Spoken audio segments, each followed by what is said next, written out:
Assalamualaikum warahmatullahi wabarakatuh. Alhamdulillahirabbil alamin. Shalatu wassalamu ala asrofil anbiya'i wal mursalin sayyidina wa maulana Muhammadin wa ala alihi wa sahbihi ajmain amma ba'd. Baik, teman-teman sekalian, kita lanjutkan perkuliahan kita yang ketiga untuk mata kuliah Pendidikan Agama Islam. Materi yang akan kita pelajari pada minggu ini sebagaimana yang juga ada di dalam buku studi Islam 1 yang sudah kalian miliki atau mungkin sedang dalam perjalanan ya, sedang dalam pemesanan untuk kalian miliki.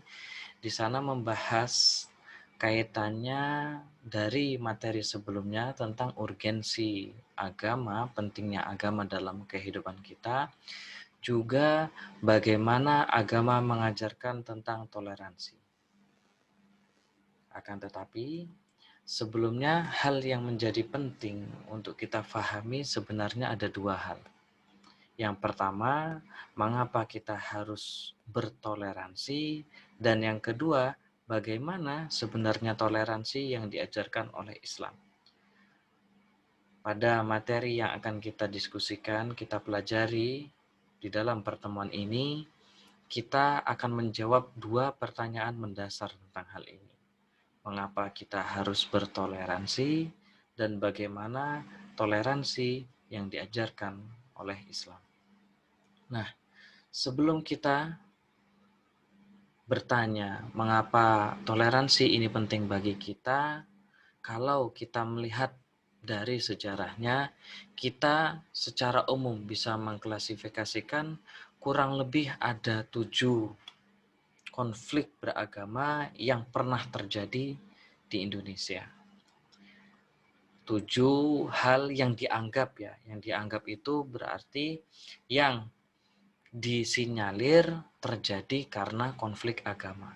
Akan tetapi untuk kebenarannya sendiri sebenarnya masih bisa diperdebatkan. Akan tetapi konflik yang mengatasnamakan dalam tanda kutip ya, yang mengatasnamakan agama ini ya kurang lebih sudah ada sekian kalinya terjadi.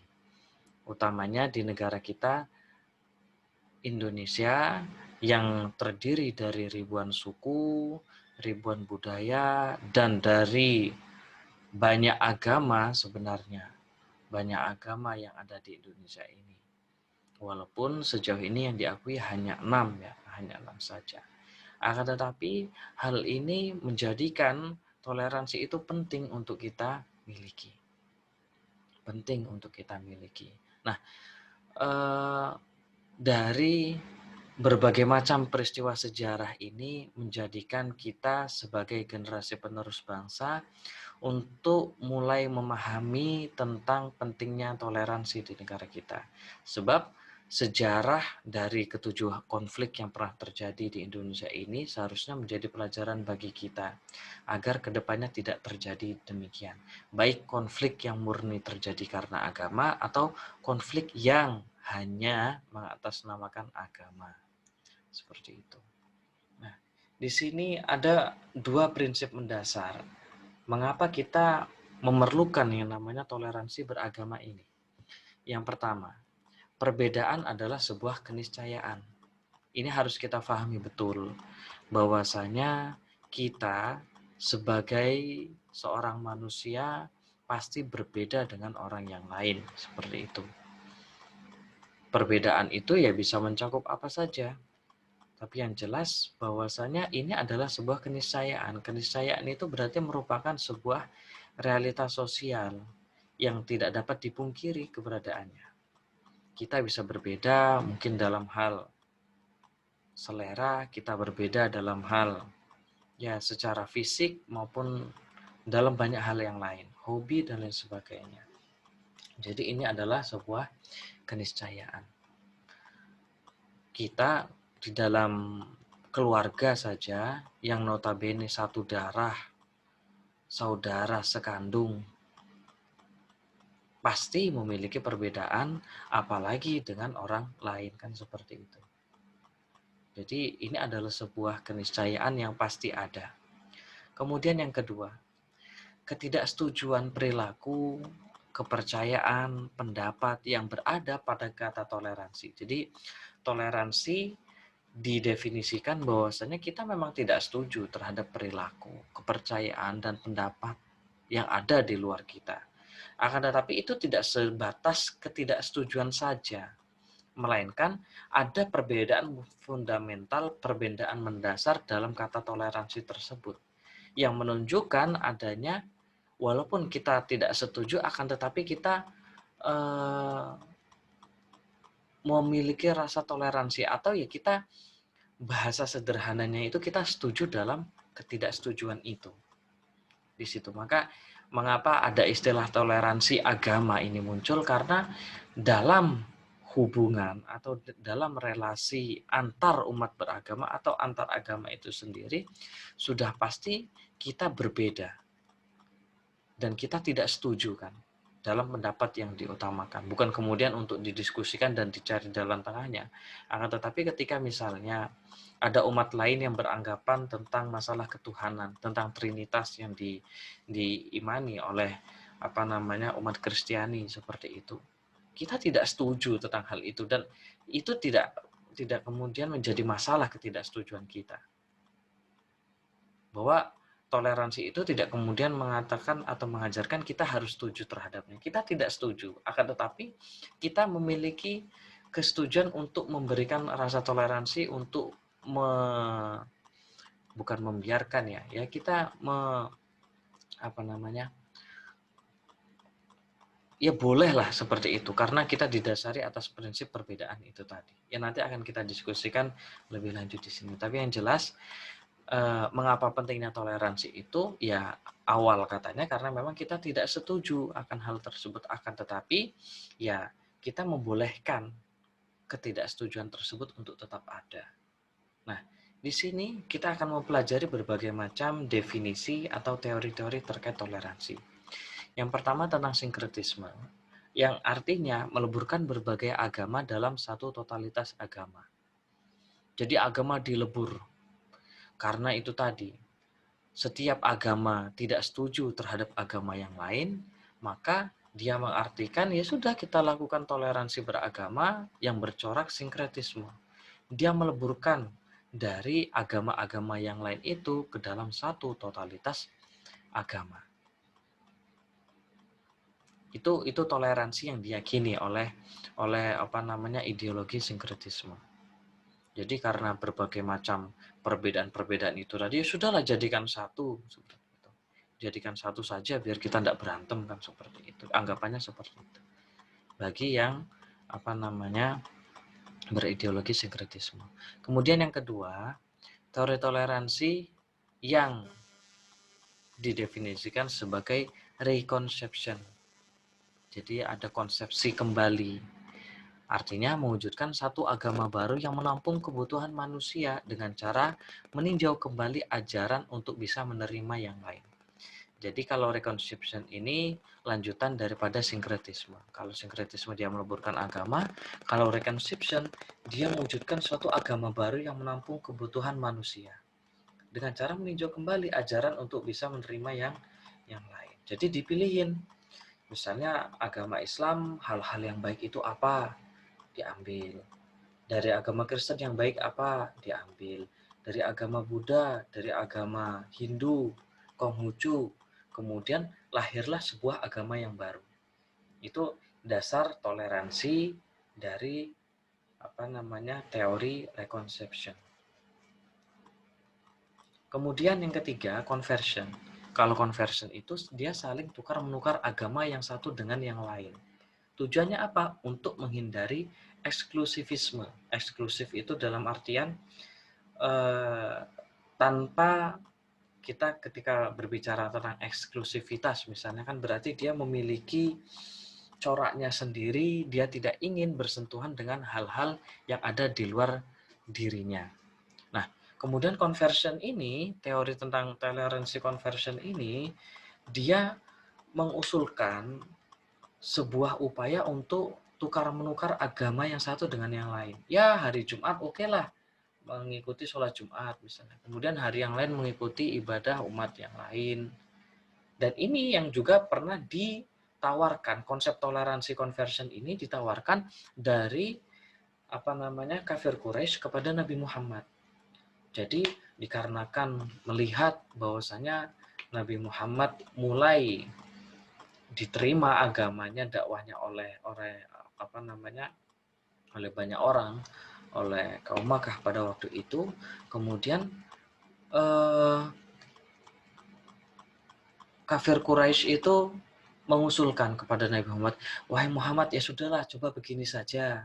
Nanti ketika waktunya beribadah di waktunya beribadah agama kami, orang-orang yang mengikuti agamamu itu mengikuti ibadah kami.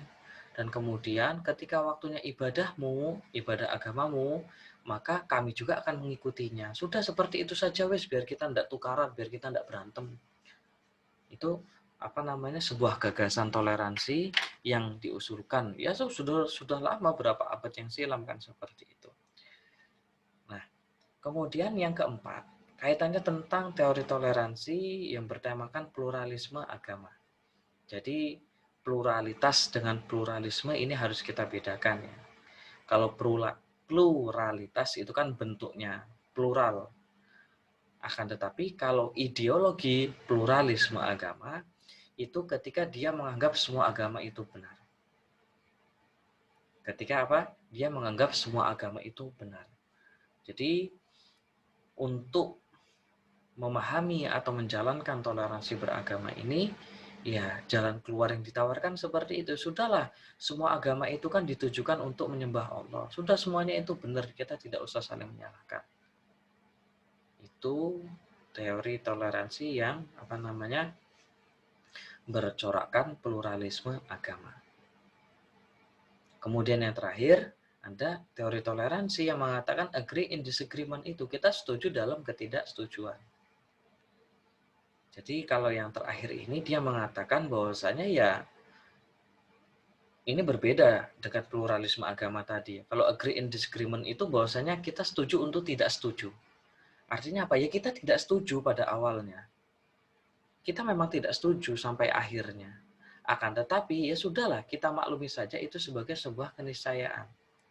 Dia tidak seperti pluralisme yang menganggap agama itu benar untuk meminimalisir konflik, untuk menjalankan toleransi yang diyakininya. Bahwasanya dia tetap mengatakan bahwasanya yang memeluk agama yang lain itu salah. Akan tetapi ya sudah, kita setuju tentang hal itu.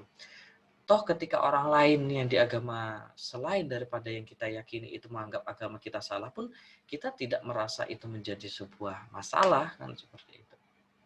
Jadi berbagai macam teori toleransi ini perlu kita pahami sehingga kita tidak terjebak dengan orang-orang yang mengatakan ini toleransi beragama itu seperti ini, seperti itu. Bukan seperti yang kamu yakini. Tidak, bahwasanya ada berbagai macam teori ini dan semuanya mengatasnamakan toleransi beragama. Nah, kemudian hal yang harus kita pahami sebenarnya bagaimana konsep toleransi yang diajarkan oleh Islam. Seperti itu kan pertanyaannya. Jadi dari berbagai macam teori toleransi ini yang mengatakan toleransi itu seperti ini loh. Meleburkan berbagai macam agama dalam satu totalitas agama. Toleransi itu seperti ini loh. Kita mewujudkan suatu agama. Toleransi ini kayak gini loh. Ya saling tukar menukar. Misalnya ya yang sering terjadi ini kan misalnya orang yang mengikuti agama lain kemudian ketika kita berpuasa dia ikut berpuasa. Terus apakah kemudian nanti ketika dia beribadah hari Sabtu, hari Minggu kita kemudian ikut juga ibadahnya seperti itu untuk atas dalil toleransi ini tadi. Ya itu tergantung teori mana yang dia gunakan. Akan tetapi kita sebagai muslim jelas landasan cara kita melakukan toleransi beragama ini sesuai dengan yang diajarkan oleh Islam. Di dalam salah satu surat Al-Maidah ayat 48 potongan suratnya dikatakan bahwasanya terkait dengan toleransi, nanti sedikit akan kita bahas tentang asbabun nuzulnya ya. Allah Subhanahu wa taala berfirman, A'udzubillahi minasyaitonirrajim. Bismillahirrahmanirrahim. Walau sya'allahu laja'alakum ummatan wahidah walakin liyabluwakum fi ma atakum fastabiqul khairat. Jadi dalam ayat ini Allah berfirman, kalaulah Allah menghendaki, niscaya kamu, kita semua, umat Nabi Muhammad tentu ya, yang menjadi mukhatabnya, dijadikan satu umat saja. Kita semua itu dijadikan satu umat saja. Tetapi Allah hendak menguji kita terhadap karunia yang telah diberikannya kepada kita. Kuncinya apa? Fastabiqul khairat. Makanya sudahlah, berlomba-lomba saja di dalam kebaikan. Jadi pada waktu itu ketika umat Yahudi, Nasrani itu memiliki syariat yang berbeda-beda tentunya dengan syariat agama Islam seperti sholat, puasa dan lain sebagainya. Nah, hal-hal seperti ini oleh Allah dijawab, ya kalau Allah menghendaki ya kita akan dijadikan dalam satu agama saja, dalam satu syariat saja, kan seperti itu. Akan tetapi Allah kemudian hendak menguji kita terhadap karunia yang telah diberikannya itu tadi. Ketika umat Nasrani memiliki syariat yang diajarkan lewat Nabi Isa alaihissalam seperti itu. Kemudian Nabi Daud dengan kitab Zaburnya yang memiliki syariat juga, yang ketika kemudian syariat-syariat yang ada di dalam kitab-kitab Allah sebelum Al-Quran itu berbeda dengan syariat yang diajarkan oleh Islam melalui Al-Qur'annya, melalui Nabi Muhammad, ya sudah, itu merupakan sebuah keniscayaan. Tidak perlu kemudian yang berbeda itu harus disamakan. Tidak kemudian yang berbeda itu apa? Harus disamakan.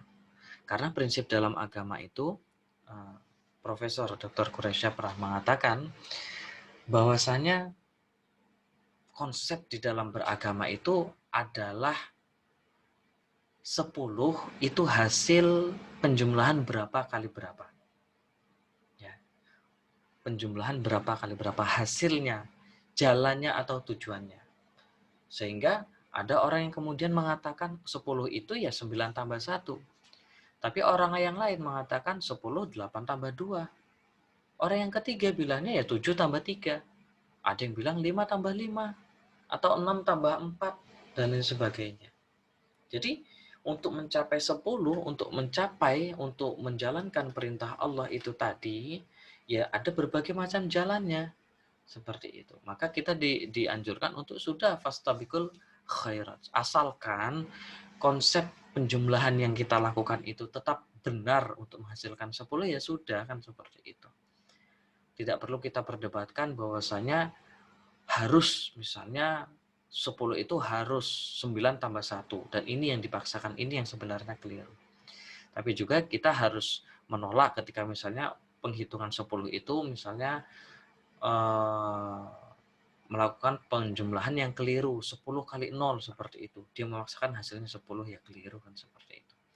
Tapi yang jelas prinsipnya di sini hal yang ingin kita fahami dari konsep toleransi itu adalah ketika kita berlomba-lomba di dalam kebajikan. Kebajikan itu kata kuncinya. Nah, kemudian bagaimana kita mengaplikasikan toleransi beragama di dalam kehidupan kita? Yang mana utamanya di Indonesia ini kita hidup berdampingan dengan orang-orang yang berbeda keyakinan, berbeda agamanya dengan kita.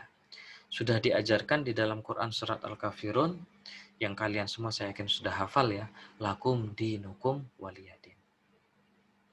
Jadi bagaimana cara kita melakukan toleransi yang diajarkan oleh Islam? Ya sudah, untukmu agamamu dan untukku agamaku. Lana a'maluna walakum a'malukum. Bagi kami perbuatan kami dan bagi kamu perbuatan kamu. Ya sudah, ada garis demarkasi yang jelas, garis batas yang jelas. Tidak kemudian saya harus mengikuti apa yang kamu lakukan dan kamu harus mengikuti apa yang saya lakukan untuk dapat disebut sebagai toleransi. Tapi cukup kita setuju dalam ketidaksetujuan ini. Kita kembalikan saja semuanya itu kepada Allah, seperti itu. Jadi bukan kemudian ketika kita berbeda itu harus kita samakan. Akan tetapi cukup kita yakini perbedaan tersebut dan kemudian untuk hasilnya, untuk bagaimanakah kemudian Allah akan memberikan penghitungannya, kita serahkan kepada Allah. Jangan kita merasa benar itu, ya jelas itu diperbolehkan. merasa benar loh ya. Ya karena kan kita di dalam memeluk agama Islam itu ya memang harus merasa dan meyakini 100% agama kita itu benar. Orang yang memeluk agama yang lain pun mereka yakin 100% agamanya itu benar. Tapi ketika kita memaksakan kebenaran yang kita yakini kepada orang lain, itu sudah merupakan sebuah kesalahan. Ya. Kalau kita memaksakan kebenaran yang kita yakini itu kepada orang lain, disinilah garis demarkasi yang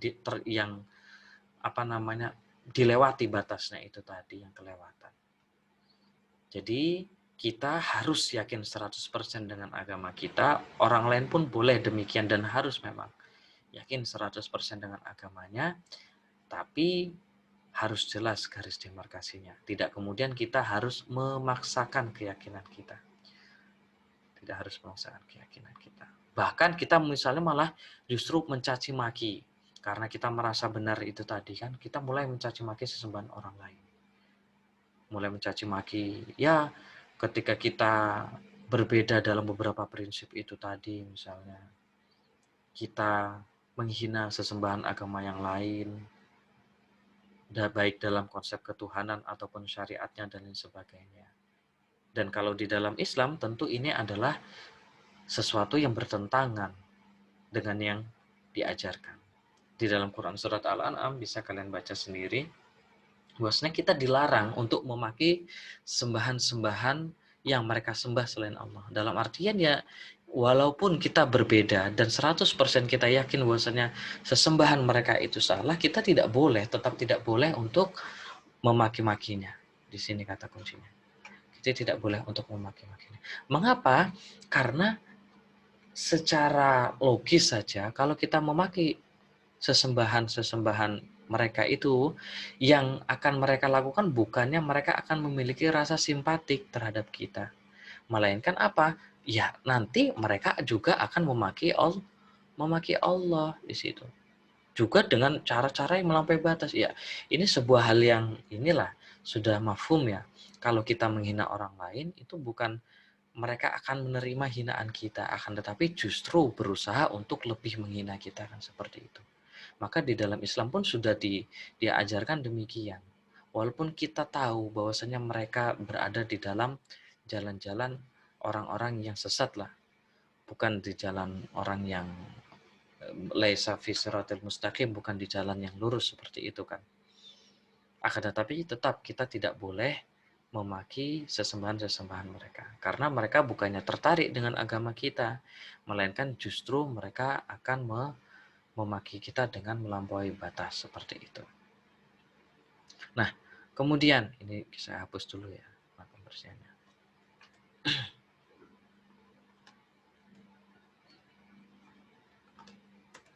Bagaimana lantas yang harus kita lakukan terhadap toleransi beragama ini? Apakah kemudian kita tidak boleh, kalau tadi telah saya katakan kan nggak boleh kita memaksakan agama kita terhadap orang lain kan, memaksakan apa yang kita yakini sebagai sebuah kebenaran dalam beragama terhadap orang lain yang berbeda dan kita. Ya, prinsip Islam tentang toleransi bahwasanya kita tetap berdakwah kepada umat agama yang lain. Caranya bagaimana? Umar bin Khattab itu pernah mengatakan bahwasanya ajaklah seseorang kepada Islam itu tidak dengan lisanmu, melainkan dengan perbuatanmu. Maksudnya bagaimana? Ya kita tidak perlu mengajaknya itu dengan cara memaki-maki, tidak perlu caranya dengan memaksa dan sebagainya.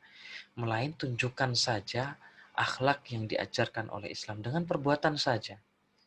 Maka itu sudah menjadi jalan kita untuk berdakwah, untuk tetap melakukan toleransi beragama. Para sahabat terdahulu itu tidak pernah kalau misalnya mengajak ketika bertemu dengan orang-orang di luar daripada Islam, mengajak secara terang-terangan, ayo masuk Islam dan sebagainya. Tidak, melainkan cukup saja kita berakhlak dengan akhlak yang diajarkan oleh Nabi kita. Maka kemudian orang tersebut secara tidak langsung akan tertarik dengan agama kita. Nabi Muhammad yang memberikan contoh secara langsung kalian sudah pada tahu kan, ketika Nabi dilempari oleh Yahudi tua yang buta itu tadi, maka yang dilakukan oleh Nabi itu bukan bukan kemudian membalasnya dan sebagainya, melainkan ya Nabi tetap mengajaknya kepada kebaikan, kepada nilai-nilai yang diajarkan oleh agama. Maka itu adalah jalan dakwah kita kepada orang, kepada umat agama lain. Nah, cara kita berdakwahnya bagaimana? Ya dilakukan dengan hikmah, memberikan nilai-nilainya, dengan memberi bantuan apabila dia mengalami kesusahan, dengan tetap menjaga perasaannya dan lain sebagainya, bukan kemudian malah menyakiti dan sebagainya. Dengan apa? Dengan caranya memberikan mauidhah hasanah. Nah, mauidhah hasanah ini berkorelasi positif dengan uswatun hasanah. Kalau mauidhah hasanah itu berarti kita dengan kata-kata yang baik, sedangkan uswatun hasanah itu dengan kepribadian atau tingkah laku yang baik. Dan inilah yang senantiasa diajarkan dan dijalankan oleh Nabi kita Muhammad SAW, serta dengan diskusi yang baik. Wajadilhum billati hiya ahsan. Jadi tidak boleh kita kemudian itu atas nama kebenaran agama kita melakukan dakwah itu dengan cara-cara yang bertolak belakang dengan nilai-nilai yang agama pegang.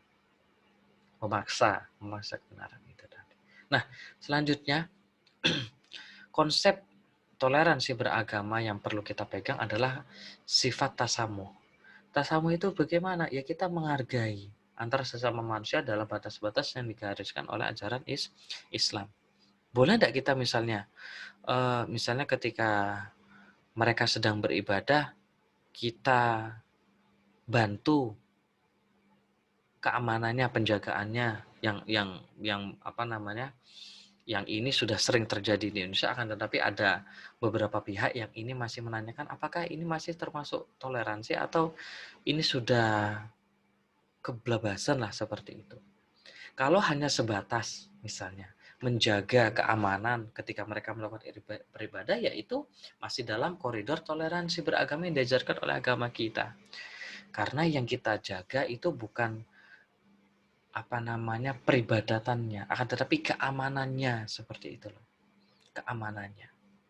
Kita tidak kemudian membenarkan ibadah yang dilakukannya, akan tetapi bagaimana kita menghargai apa namanya sebagai sesama manusia, ini adalah hal yang harus kita pahami. Kayak gitu. Jadi ketika kita melakukan sesuatu itu, rasa kemanusiaan itu harus senantiasa kita ingat, senantiasa kita pegang, seperti itu. Batasannya di mana? Ya batasannya kita tidak perlu ikut melakukannya, tidak perlu sama. Sebab dasar dari toleransi saja kan sudah berbeda. Tidak kemudian perbedaan itu harus disamaratakan, melainkan bagaimana kita dapat menerima perbedaan itu. Ya ibaratlah kalau misalnya yang sederhana saja biar kalian gampang memahami. Ketika misalnya sedang kondisi hujan terus kayak gitu kan, terus ada teman kalian, wah hujan-hujan kayak gini enaknya buat kopi, sudahlah dia pesan kopi. Tapi teman yang lain enggak, wah hujan-hujan kayak gini ya lebih enak buat mie lah kayak gitu, anget-anget. Terus teman yang lain ada yang berpendapat lagi, ya enggak lah hujan-hujan kayak gini ya enaknya ya tidur kayak gitu misalnya. Apakah kemudian yang tidur ini ya harus ikut membuat kopi agar dia bisa dikatakan memiliki rasa toleransi? Apakah kemudian yang buat mie ini harus ikut, kamu harus toleransi ya ikut membuat mie juga, kan tidak kan seperti itu. Semua memiliki pendapatnya masing-masing. Toleransi gimana? Ya tetap ya sudah, kalau bagi kamu enaknya itu tidur ya monggo tidur saja. Tapi kalau bagi saya buat kopi. Ya sudah, kalau enak bagi kamu itu buat mie ya sudah buat mie saja. Kalau saya enak tidur ya sudah, seperti itu saja. Sebab kita semua di dalam menjalankan perintah agama, di sini kita diposisikan sebagai hamba. Mau bagaimanapun seseorang yang dia meyakini Allah ataupun yang tidak meyakini Allah dalam koridor agama lain, tetap dia kan merupakan makhluk Allah, kan seperti itu tak? Jadi bukan kemudian karena dia memiliki keyakinan agama lain terus dia tidak menjadi makhluk Allah, kan enggak. Karena memang pada dasarnya dia adalah makhluk ciptaan Allah, mau bagaimanapun keyakinannya. Kan seperti itu. Ini konsep dasar itu tadi. Semuanya itu tetap khalifah Allah, kan kayak gitu kan. Yang minggu lalu kita pahami tentang apa namanya urgensi agama itu. Akan tetapi apakah seorang khalifatullah itu tetap menjalankan apa yang diajarkan oleh Allah, itu kan adalah hal yang lain. Tapi status kita kan tetap sama. Kita itu semua dalam koridor khalifah Allah yang berusaha untuk menjalankan perintah Allah. Tapi kemudian kok ada yang memiliki keyakinan berbeda dengan kita, ya sudah biarkan saja, lakum dinukum waliyadin. Bagimu agamamu dan bagiku agamaku, seperti itu. Saya menganggap agama saya benar dan agamamu salah, ya sudah batasnya itu saja. Tapi ya tetap kamu monggo untuk menjalankan ibadahmu. Seperti itu. Karena selama kita masih ada dan hidup di dunia ini, selama kita masih dalam proses menjadi khalifatullah untuk melakukan ibadah kepadanya, itu tidak ada yang tidak bisa berubah. Ya boleh jadi dia yang semasa hidupnya itu misalnya senantiasa kita caci maki, senantiasa kita anggap rendah, dan lain sebagainya, kita salah-salahkan, boleh jadi nanti menjelang akhir hidupnya justru dia berbalik arah, kan seperti itu bisa jadi.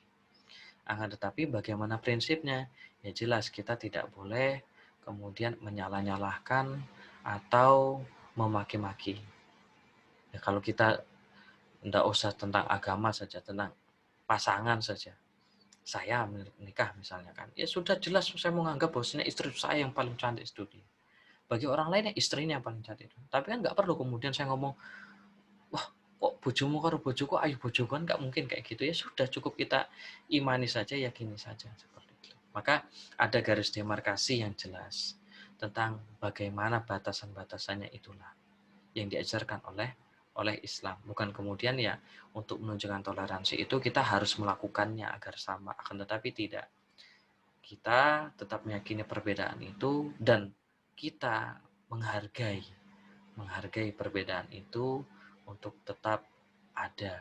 Sebab prinsip dalam Islam itu adalah menjadi rahmah. Ini kata kunci yang berlaku kepada setiap hal yang kita lakukan. Rahmatan lil alamin itu berarti memberi rahmat kepada seluruh alam ya, bukan rahmatan lil muslimin. Kalau rahmatan lil muslimin kan rahmat hanya bagi orang muslim saja. Tapi kalau rahmatan lil alamin kepada seluruh alam itu ya berarti bukan hanya kepada sesama muslim tapi kepada sesama manusia. Bukan hanya kepada sesama manusia tapi kepada hewan.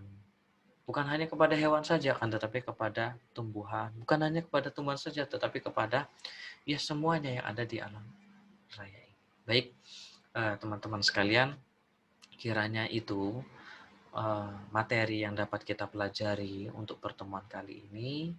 Saya harap teman-teman dapat menangkap poinnya tentang mengapa toleransi ini penting untuk kita pelajari, karena memang kita berada utamanya itu berada dalam bangsa negara yang multikultural, banyak sekali adat, budaya, kepercayaan, keyakinan dan sebagainya. Ini makanya kita penting belajar toleransi beragama.